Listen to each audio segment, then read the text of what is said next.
हमें पहले CAA NRC में नाम शामिल करने के लिए इतनी भागदौड़ करनी पड़ी। हमारा जीवन तो अब इन कागजों पर ही टिका है। पहले सीएए लागू करने के लिए ड्राफ्ट बनाया गया जिसमें एक भारी संख्या में मुसलमानों को कैंपों में डाल दिया गया। सवाल यहाँ पे दिमाग में आता ही होगा कि स्वदेशी मुसलमान कौन है? हमारा अल्लाह एक है, तो इस तरह हमें बांटने का क्या मतलब हुआ? राज्य के स्वदेशी मुसलमानों के साथ अन्याय होता आ रहा है। मैं बंगाली मूल का मुसलमान हूँ। कुछ लोग हमें मियाँ मुसलमान भी कहते हैं। मुझे नहीं पता सरकार किसे स्वदेशी मुसलमान मानती है। गाँव के कुछ लोग गोरिया मोरिया मुसलमानों के सर्वे की बात कर रहे हैं। ये सब बातें मुसलमानों की अशांति के लिए हो रही हैं। 60 साल के मोहम्मद उमर अली की नाराजगी उनकी बातों से साफ जाहिर हो जाती है। सवाल यह है कि असम के मुसलमानों में ये भेद करने वाला कौन है और ऐसा करने के पीछे सरकार का मकसद क्या हो सकता है? असम के बोडोलैंड प्रादेशिक क्षेत्र के तामुलपुर जिले के एक बेहद अंदरूनी गांव धेपार गांव के निवासी मोहम्मद उमर अली राज मिस्त्री का काम करते हैं। इनका 8 लोगों का परिवार है जिसका पूरा खर्चा उमर अली ही चलाते हैं। लेकिन उनके गांव में इन दिनों स्वदेशी मुसलमानों के सामाजिक आर्थिक सर्वे को लेकर हो रही चर्चा ने उन्हें बहुत चिंता में डाला हुआ है। वो कहते हैं, असल में सरकार हमारे साथ क्या करना चाहती है ये समझ नहीं आ रहा। हमें पहले सीएए एनआरसी में नाम शामिल करने के लिए इतनी भागदौड़ करनी पड़ी। अब फिर से स्वदेशी के नाम पर पता नहीं मुसलमानों से कौन सा कागज ये मांग लेंगे। हमें डर इस बात का नहीं कि कागजातों की जांच होगी, लेकिन हर बार जिस कदर परेशान होना पड़ता है उससे डर लगता है। एनआरसी लागू होने के वक्त काम धंधा छोड़कर हमें गांव से 80 किलोमीटर दूर जाकर कागजातों की जांच करवानी पड़ी थी। हमारा जीवन तो अब इन कागजों पर ही टिका है। यहाँ के लोग बाढ़ के समय अपनी जान बाद में बचाते हैं, पहले कोशिश ये करते हैं कि कागजातों को बचा लिया जाए। असम में पिछले सालों से जो चल रहा है उसे समझना ज्यादा मुश्किल नहीं है।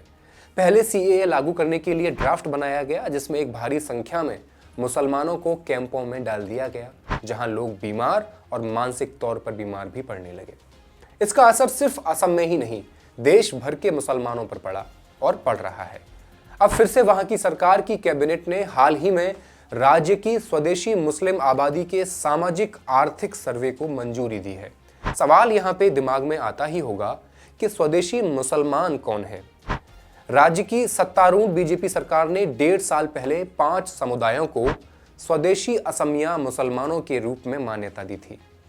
असम सरकार ने जिन 5 मुस्लिम समुदाय को स्वदेशी मुसलमान माना है वे राज्य में गोरिया मोरिया जोलाह देसी और सैयद समुदाय के तौर पर जाने जाते हैं। इनमें गोरिया मोरिया जोलाह चाय बागानों के आसपास बसे हैं, जबकि देसी मुसलमान निचले असम में रहते हैं। वहीं सैयद को असमिया मुसलमान माना जाता है। ऐसा दावा किया जाता है कि इन 5 समुदायों का बांग्लादेश से पलायन का कोई इतिहास नहीं है। मतलब 1971 के पाकिस्तान युद्ध के बाद पाकिस्तान को पूर्वी पाकिस्तान जो बांग्लादेश में तब्दील हुआ था उससे पहले भी ये 5 समुदाय असम में रहा करते थे। साफ जाहिर है सरकार ऐसे लोगों को ही स्वदेशी मुसलमान मान रही है। लेकिन सरकार के इस सर्वे की बात सामने आने के बाद खासकर बंगाली मूल के मुसलमानों में फिर से डर और चिंता का माहौल बन गया है। गुवाहाटी से करीब 62 किलोमीटर दूर धेपार गांव में मुसलमानों के करीब 500 परिवार बसर करते हैं, जिनमें ज्यादातर बंगाली मूल के मुसलमान हैं। पुथीमारी नदी से आने वाली बाढ़ यहाँ के लोगों के आशियाने कई बार उजाड़ चुकी है। इस गांव तक पहुंचने के लिए करीब 2 किलोमीटर धूल मिट्टी वाली कच्ची सड़क से गुजरना पड़ता है, जो इनके रोजमर्रा के संघर्ष की गवाह बनी हुई है। अब असम में जो बंगाली मूल के मुसलमान रहते हैं उन्हें बोलचाल की भाषा में वहां मियाँ कहकर बुलाया जाता है। असम में मियाँ मुसलमान का मतलब पूर्वी पाकिस्तान से आए हुए मुसलमानों से है। पूर्वी पाकिस्तान जो अब बांग्लादेश है। पहले कुछ लोग इन्हें चरुवा कहकर बुलाते थे तो कुछ लोग पोम पोमवा कहते थे। फिर इनके लिए मियाँ शब्द का इस्तेमाल होने लगा। राजनीतिक आरोपों में इन्हें आज भी बांग्लादेशी कहा जाता है। ये वही मियाँ मुसलमान हैं जिसके बारे में मुख्यमंत्री हिमंत बिस्वा शर्मा कहते रहे हैं कि उनको मियाँ लोगों के वोटों की जरूरत नहीं है। धेपार गांव के रहने वाले 65 साल के आवेद अली भी इस सर्वे से चिंता जाहिर करते हैं और कहते हैं, मुसलमानों के सर्वे का मकसद तो नहीं पता, लेकिन ये सब कुछ हमें मुसीबत में डालने के लिए किया जा रहा है। हमारा अल्लाह एक है, तो इस तरह हमें बांटने का क्या मतलब हुआ? सरकार की क्या मंशा है, जब कुछ पता ही न हो तो चिंता होनी वाजिब है। मियाँ समुदाय से ताल्लुक़ रखने वाले मुजीबुर रहमान खुद को स्वदेशी मुसलमान में नहीं गिने जाने से बेहद नाराज़ हैं। 52 साल के मुजीबुर कहते हैं, हम असम के मुसलमान हैं और हमारी मातृभाषा असमिया है, फिर भी हमें स्वदेशी मुसलमानों में नहीं गिना जाता। मियाँ मुसलमानों को परेशान करने के लिए राजनीति हो रही है। सरकार ने एनआरसी बनाई, उसे भी लागू नहीं किया। अब सर्वे के नाम पर हमें सताने की तैयारी हो रही है। 51 साल की इल्सनी बेगम गौरिया समुदाय से हैं, लेकिन उनकी शादी मियाँ मुसलमान से हुई है। अपने 7 बच्चों के साथ धेपार गांव में रहने वाली इल्सनी कहती हैं, सरकार को जो सर्वे करना है करे, मुझे इससे कोई लेना देना नहीं। हम जिस हाल में हैं उसी में अच्छे हैं। मेरे पति मधुमेह से पीड़ित हैं, हम अब किसी भी सरकारी उलझनों में नहीं पड़ना चाहते।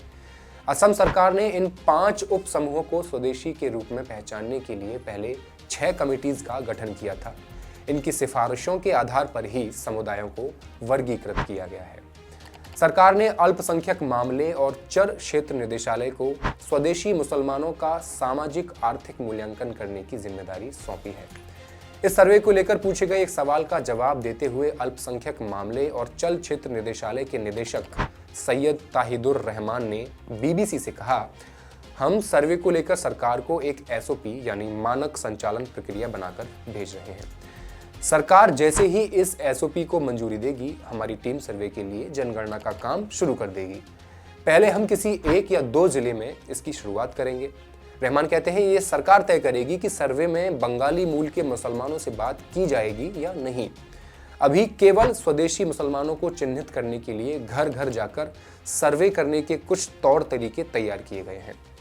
दरअसल मियाँ मुसलमानों के सर्वे की बात का जिक्र इसलिए आ रहा है क्योंकि स्वदेशी मुसलमानों में जैसे गौरिया देसी समुदाय की महिलाओं की शादी मियाँ मुसलमानों के साथ हुई है। अगर इन लोगों की पहचान करनी होगी तो मियाँ मुसलमानों के यहाँ भी सर्वेक्षण करना होगा। 2011 की जनगणना के आंकड़ों के अनुसार असम में 1,07,00,000 मुसलमानों में 40 लाख से ज्यादा स्वदेशी मुसलमान बताए जाते हैं। हालांकि इन स्वदेशी मुसलमानों की संख्या को लेकर किसी के पास भी पुख्ता कोई दस्तावेज नहीं है। राज्य में स्वदेशी मुसलमानों का रहन सहन, पहनावा और पहचान बंगाली मूल के मुसलमान से काफी अलग है। जोरहाट जिले के मरियानी शहर में रहने वाले एक बीए के छात्र हैं और वे खुद को बंगाली मूल के मुसलमानों से अलग मानते हैं। इस सर्वे को लेकर वे कहते हैं, हम लोग शुरू से असमिया हैं और हमें कोई बांग्लादेशी नहीं कहता। ये सर्वे हमारी पीढ़ी के लिए ज़रूरी है क्योंकि सर्वे के बाद स्वदेशी मुसलमानों की पहचान आसान हो जाएगी, जिससे हर क्षेत्र में आगे बढ़ने का मौका मिलेगा। सदो असोम गोरिया मोरिया देसी जातीय परिषद के अध्यक्ष नुरुल हक की माने तो पिछले कई दशकों से राज्य के स्वदेशी मुसलमानों के साथ अन्याय होता आ रहा है। वो कहते हैं, मियाँ मुसलमान हम लोगों को मुसलमान नहीं समझते। हमारा समुदाय असुरक्षित है।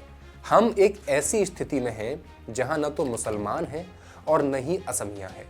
सरकार ने अल्पसंख्यकों के नाम पर अब तक जो भी विकास किया उसका सबसे ज्यादा फायदा मियाँ मुसलमानों को ही मिला है।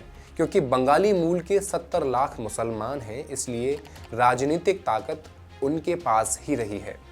नुरुल हक कहते हैं, ये सर्वे केवल स्वदेशी मुसलमानों के लिए है। इसमें बंगाली मूल के मुसलमानों को शामिल नहीं किया जाएगा।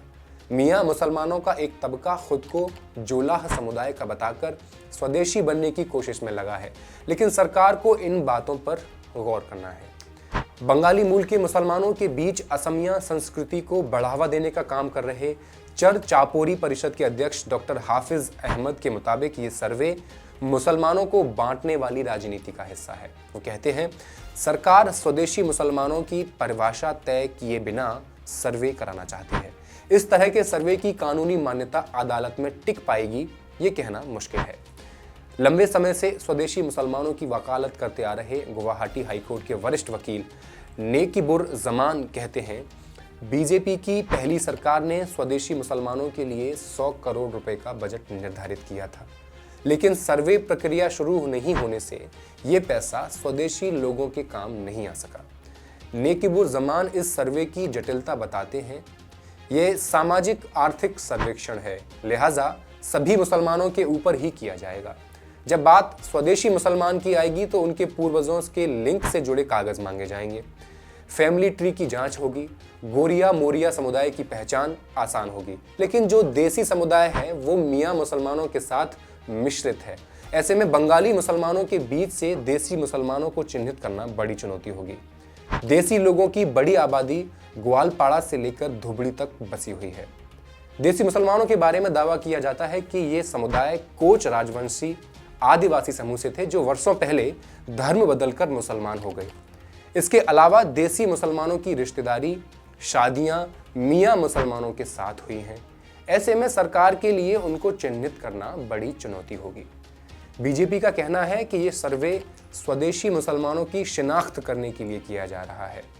इसमें बंगाली मूल के मुसलमानों को डरने या घबराने की कोई बात ही नहीं है। असम प्रदेश बीजेपी के नेता प्रमोद स्वामी कहते हैं, देसी मुसलमानों को कुछ सुविधाएं देने के लिए सरकार ये कदम उठा रही है, लिहाजा उनकी पहचान करने के लिए सामाजिक आर्थिक सर्वेक्षण करना ही होगा। असम के कछार जिले में रहने वाली मणिपुरी मुस्लिम, पंगाल और अनुसूचित जनजाति के दायरे में आने वाले मुसलमानों को इन 5 स्वदेशी मुसलमानों के समूह में शामिल नहीं किया गया है।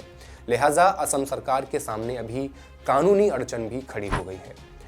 अप्रैल मई में लोकसभा चुनाव होने वाले हैं। खबर है उससे पहले ही किसी भी वक्त केंद्र सरकार पूरे देश में CAA लागू करने के लिए नोटिफिकेशन जारी कर देगी।